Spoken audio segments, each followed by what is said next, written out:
Nabisto ng pulisya ang scripted na pagtangay ng riding in tandem sa bag ng isang babae sa Davao City.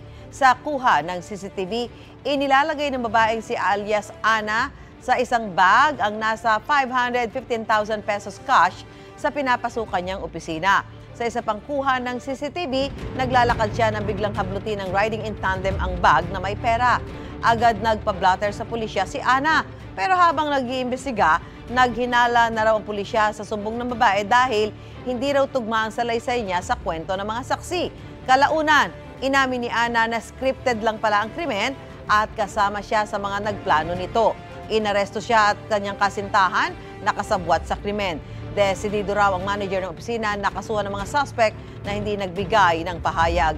Na-recover ang tinangay na pera pero nabawasan na ng 69,000 pesos. Tinutugis pa ng pulisya ang nagpanggap na riding in tandem.